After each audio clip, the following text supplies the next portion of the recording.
You are Juan Jose Cerna.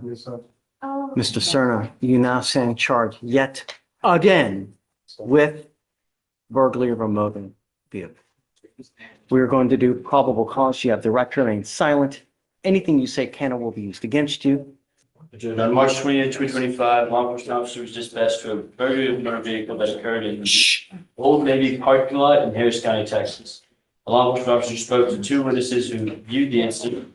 The first witness stated that the suspect's motor vehicle pulled up the complaining witness's motor vehicle, and the suspect wearing a camouflage hoodie got out and pulled on a door handle of the complaining witness's motor vehicle, attempting to open it. That set off the alarm of the motor vehicle, and first witness advised that the suspect got back into a car, drove off to another area of the parking lot, parked and waited for the alarm to stop alerting. The first witness stated that once the alarm stopped making noise, the suspect jumped back over to the complaining witness motor vehicle, parked, and the suspect in the passenger. Right out the gate, the judge wastes no time. Jose Cerna is back in court. And listen carefully. The phrase yet again means this isn't his first rodeo. Quick question for you: should repeat offenders get harsher bail restrictions, or does everyone deserve a clean slate each time? Let me know what you think. Seat got out and was able to make entry into the complaining witness's motor vehicle. The complaining witness advised that she was walking up to a motor vehicle when she saw a Hispanic male wearing a camouflage jacket sitting in the driver's seat of her motor vehicle. The complaining witness stated that the suspect saw her walking up, jumped out of her motor vehicle, got into the passenger side of a waiting vehicle with an unreadable plate, and the complaining witness then heard the male tell the driver, "Go, go, go." Another law enforcement officer advised he was patrolling when the gold Tahoe that the suspect was observed in passed him at a high rate of speed. Traffic stop was initiated, and the law enforcement officer was able to send pictures from the witness showing the suspect motor vehicle leaving the location to another law enforcement officer who was able to verify the suspect's motor vehicle. After further investigation and search of the suspect, a camo jacket was found in the rear seat, and a flat-pointed screwdriver consistent with the tool that would be used to break a lock on the complaining witness's door. It was both that were attempting to B&B. Yes, Your Honor. The defendant is the registered owner of the vehicle, but the motor vehicle was displaying a counterfeit tag that did not come back registered to. So Mr. Cerna is the one that owns the Tahoe? No, I apologize, Your Honor. Mr. The other Cerna is the second. Looks like the second individual that was in the passenger, that was in the driver's seat whenever the complaining witness came out of the vehicle, is not the owner of the vehicle. Judge, if I may, the complainant or the witness stated that she saw a Hispanic male with a camouflage hoodie. When they were pulled over, there was two people in the vehicle. The camouflage hoodie was not on my client, so I'm saying that there is no probable They cause. have both of them in the car, being car. The both of them in the car. That's Okay, what, good. according to you, right? Yes, Your Honor. Both individuals. We're in the car attempting to, I have the Because I thought it. Whoa, that rap sheet was longer than a CVS receipt. This is where the stakes really hit judges. Don't just look at the current charge, they weigh the pattern. And Jose's history screams pattern. Be honest at this point, would you trust him out on bond? I read that one person wearing a camouflage hoodie was in the car. when that was the somebody- second one. So the first person goes in, gets out, and then that's when the other one goes in. And then at that point, the complaining witness comes up and tells them to take off. Mr. Cerna, let's go through your stuff. Theft of wire or cable. Theft, trespass, evading arrest, burglary of a motor vehicle, theft, assault of a family member, attempted burglary of a motor vehicle, theft, third, burglary of a motor vehicle, unauthorized use of a motor vehicle, evading arrest in a motor vehicle, burglary of a motor vehicle, assault, possession of marijuana, robbery, felony theft, assault, a prior, now a felony, another felony assault, unauthorized use of a motor vehicle, tampering with a government record, felony theft, unauthorized use of a motor vehicle, and now open, you have unauthorized use of a motor vehicle, felony theft, burglary of a motor vehicle, and possession of a criminal. What on earth do we need to do to keep our county safe? It's a rhetorical question, but I don't know what on earth we need to do to ensure that our county and our cars are safe. You live in Houston, dude. You don't live in Montana or Wyoming. People like their guns and they like their cars. And when you muck with the wrong person, they're going to shoot your ass dead. It happens time after time. Judge, he's due in felony court tomorrow for his felonies.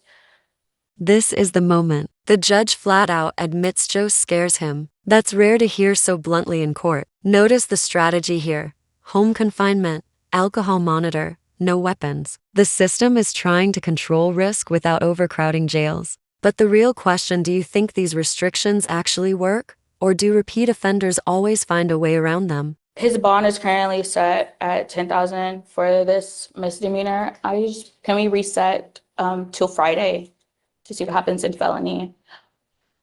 I'm asking the court to not revoke his bond. His bond is set at 10,000. I'm asking the court to just keep it in place. So there's nothing for me to revoke because he has not made bond on In the felony, correct. You're now being held at no bond on at least 2 of the felony cases that I see. If I don't know if you're going to get out, but if you do, I'm ordering you to have home confinement. I don't want you out at all because you scare me, Mr. Cerna. You really do. You're not going to be in possession of weapons. On your other ankle, I'm going to put a scram monitor so I know that you're not consuming alcohol. I don't want you using any dope. And let me be frank. If I find that you break any of these conditions on your bond, I'm going to make your bond so high you'll have teeth popping out. Do you understand? Do we have, who got the co-defendants? Do we have the co-defendants? No contact with the co-defendant, please, Felicia. Still loading, Your Honor, I apologize. We have the co-defendant, Your Honor. Say it again. We have the co-defendant. I'll sit on the proceeding. Let me ask you this. You ever had a job before? Like a full-time job? Yeah. That's probably a good idea. When you have too much time on your hands, you become self-destructive. So with this, it's just a matter of time, dude. It's either dead or 50 years, man. Really? Life's too short to live in a 6x9 box for the next 50 years. All right. Good morning, man. Hi. Just a little bit down so I can see your eyes. Sure. That's okay. How are you? Ma'am, you've not picked up another case. You're charged with terroristic threat. You're facing up to 6 months in jail and or a $2,000 fine. We're going to do probable cause. You have the right to remain silent. Anything you say can will be used against you. You have the right to have an attorney present. If you cannot afford one, one will be appointed to you. Judge, if I could just confirm the name. Agbacielo. On April 1st, 2025, a law enforcement officer was dispatched to a residence in Harris County, Texas regarding a disturbance. Law enforcement officer made contact with the second complaining witness who stated that he was inside the apartment when he heard the first complaining witness outside getting yelled at by the defendant. The second complaining witness went outside to see what was going on, and the defendant yelled at him to stop putting things in the pothole in the parking lot. The second complaining witness told the defendant he was fixing the hole. And the defendant threatened both the complaining witnesses, pointing at them with their fingers, making a pistol shape with their fingers, saying, "I'm going to shoot you." Wait, you said there were 2 complaining witnesses. Yes, Your Honor. Okay. That's what I have here. It says, "I'm going to shoot you," towards both complaining witnesses. And we have Ms. Agbacielo making the alleged threats. Correct, Your Honor. Your Honor, there's only charges one. There's only, yeah. Just one. Right. Yes, Your Honor. Okay, who is the complaining witness? Video strong. Is it a known person? Because we have priors with Ms. Iglesias and there are assaultive and, you know, pretty dangerous priors. Any of the same complaining witnesses? Does not appear so, Your Honor. I'm looking through. No, Your Honor. It seems like it's just, from what we can see, it's. Was it a street worker? Was it someone working for the city or It's someone that lives there, Your Honor. just out there fixing the potholes? That's correct, Your Honor. Okay. All right, Ms. Iglesias, I'm going to find that there's sufficient probable cause to go forward with your case. I'm ordering you as a condition of your bond not to have any contact with the complaining witness in this case and not to be in possession of weapons. Do you understand, ma'am? Yes, Your Honor. Okay. Do you have the ability to hire a lawyer, ma'am? Yes, Your Honor. Okay, we can give you time. So what I'll have you do now is I'll have you sign a receipt of victory while you take a seat, while we draft the bond conditions, I'll have you sign it, and after that, you'll be fine. County, Texas, a law enforcement officer was dispatched from an apartment complex and spoke to complaining witness who said that she was laying in her bed and was awoken by her son, the defendant, screaming. And then she heard 2 gunshots go off in the apartment. Complaining witness then got out of bed and took the gun from the defendant, hid it, and called 911. Upon arrival, the law enforcement officer recovered the weapon, along with 2 fired shell casings and 2 fired slugs matching the caliber of the pistol fire. Upon contact with the defendant, the law enforcement officer noticed the odor of alcoholic beverage and that the defendant was wet while fully clothed. The defendant stated he had So, whoa. Defendant was what? wet while fully clothed. Wet while fully clothed, okay? Sure. The defendant stated he had been drinking alcohol and smoking marijuana and that he fired the firearm in the apartment. The defendant stated he was wet because he dumped a bucket of water on himself. The defendant stated that he was paranoid at the time. Mr. Cos, I'm sending you for a drug test. I want to know what, if anything, was in your system. You're to come right back. I will appoint you a lawyer today, but you're not to use alcohol or illegal drugs. If I find that you're using, it's not going to go well for you. You're also not to be in possession of weapons. Do you understand? So, do you guys have a rip done on this case? Do we Yes, know Your Honor. whether she wants him back at home or no? I made contact with the complaining witness, Your Honor. However, she did not wish to talk with me about the incident after. She didn't want to talk to you? No, Your Honor. Okay. Don't be in possession of weapons, Mr. Kiles. You know, I don't want to have to put you in jail and make your bond high. I don't know if you have anyone in this life that is prepared to pony up $5,000 to $10,000. So when you're out there in the free world, if you don't have anyone that's going to, you know, pony up that money for a bond, you'll be stuck like Chuck in there. So be careful. All I want is my city safe. You understand? Okay, so what we'll do is I'll appoint you a lawyer today. Sorry, her drug test was presumptively negative, Judge. Ever test positive again, I'm going to keep you. Judge, it was a scram temper. If you ever tamper with the device again, I'm going to keep you. I'm doing everything in my power not to revoke your bond. Do you understand? I don't care what it is. If there's a problem with your device, you need to go have it switched out, go get it looked at, but I will not entertain any more excuses from you. No tolerance. Do you understand? Yes. Okay? All right. Did she address my curfew?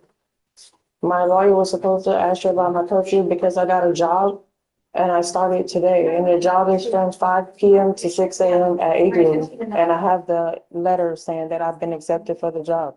Does she have something open elsewhere as well? She had a deed to provide open at Austin County, Your Honor. It's still open? It's not still open. I'm not sure if she pled, but, or what happened, but looks like she's on probation now. For that one at Austin County. You're on probation for DWI. You've now picked up another DWI. I don't want you driving in the middle of the night. I'm not driving. I'm not driving. That was just on March 26th, I think, Your Honor, is when I she pled don't- for when that case was resolved. The year probation. I resolved that case. And I, You still have an open DWI and you picked up another DWI. I didn't. I haven't done anything since before. Don't talk. All I know is that you have a probation for DWI, you have an open DWI.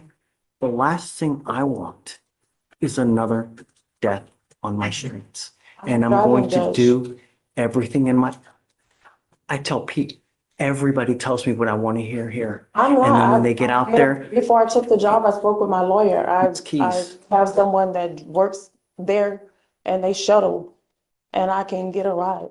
But right now, like I'm having a problem with getting my lights were turned off. The phone was turned off. I'm worried about monitoring. So I've been working very hard to find a job.